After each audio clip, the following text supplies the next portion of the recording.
Assalamualaikum. Hai murid-murid semua. Bertemu lagi kita bagi PDPR Bahasa Melayu.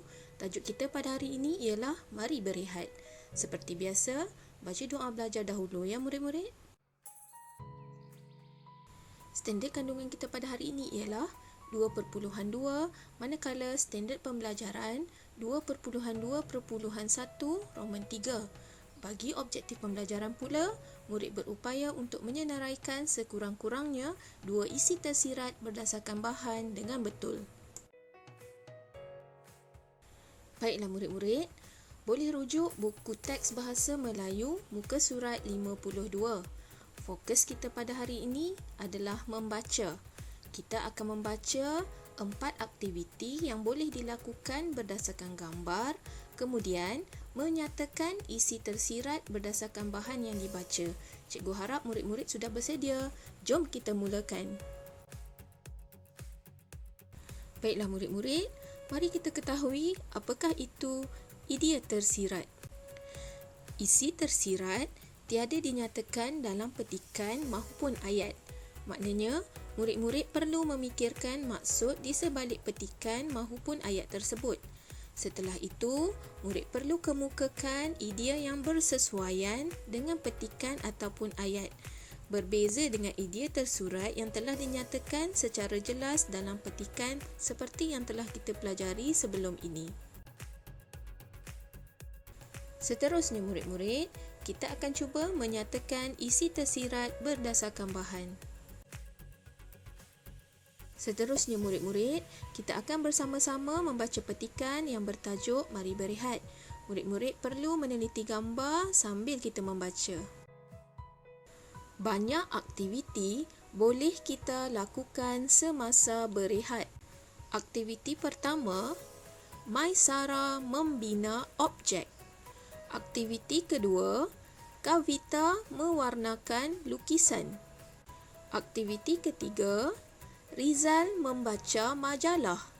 Dan aktiviti keempat, Nizam menonton televisyen. Baiklah, murid-murid boleh latih tubi membaca aktiviti-aktiviti ini dengan bimbingan ibu bapa penjaga. Seterusnya murid-murid, kita akan bersama-sama menyenaraikan isi tersurat dan juga isi tersirat berdasarkan bahan yang dibaca sebelum ini dalam jadual yang ditunjukkan. Jadual ini terdapat dua bahagian, iaitu bahagian aktiviti dan juga bahagian kebaikan. Murid-murid perhatikan anak panah pada bahagian aktiviti yang menunjukkan tentang isi tersurat. Isi tersurat ialah idea yang telah dinyatakan secara jelas dalam ayat yang kita baca tadi.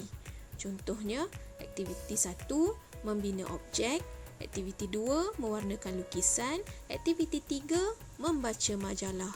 Seterusnya, perhatikan anak panah pada bahagian kebaikan pula yang menunjukkan tentang isi tersirat yang dikemukakan berdasarkan isi tersurat. Kalau murid perhatikan ayat yang kita baca tadi, kebaikan ini tidak dinyatakan secara jelas dalam ayat tersebut. Murid-murid kena ingat bahawa isi tersurat adalah isi yang telah dinyatakan secara jelas dalam ayat yang kita baca tadi.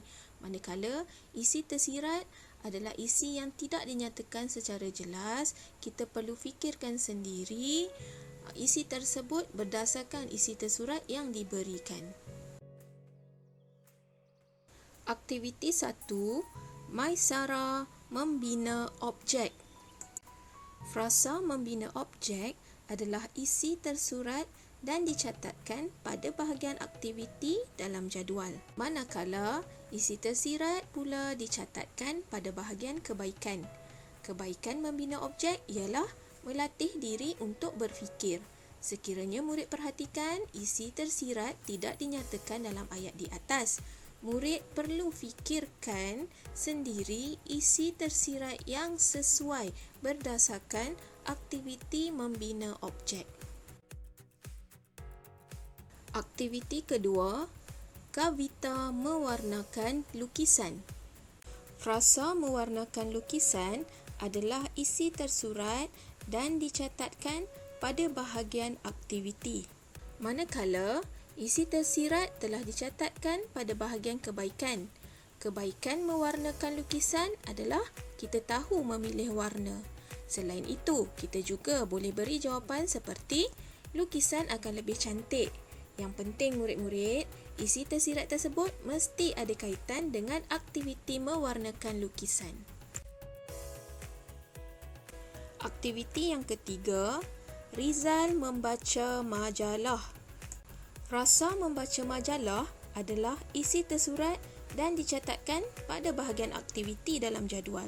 Manakala isi tersirat dicatatkan pada bahagian kebaikan, iaitu kebaikan membaca majalah ialah dapat menambah ilmu. Aktiviti keempat, Nizam menonton televisyen.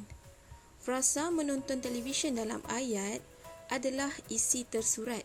Jadi murid-murid, kita akan catatkan pada bahagian aktiviti dalam jadual menonton televisyen.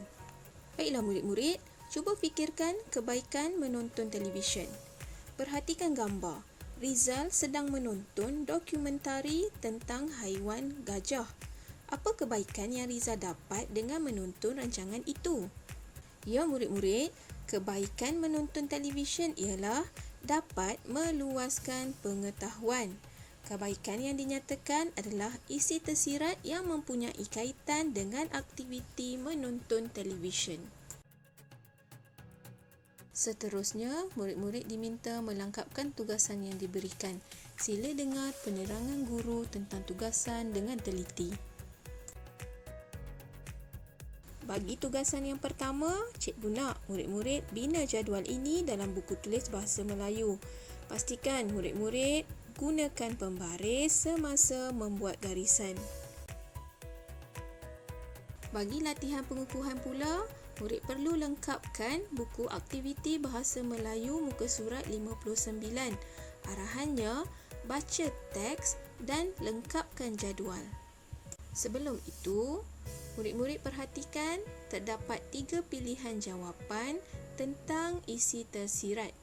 Kotak pertama, menjadikan kita sihat dan cergas. Kotak kedua, sesuai dan selamat. Dan kotak ketiga, dahaga. Murid boleh gunakan isi tersirat ini untuk menulis jawapan pada ruangan yang disediakan. Mimi dan Momo berjoging. Mereka berjoging di taman. Udara di taman itu nyaman.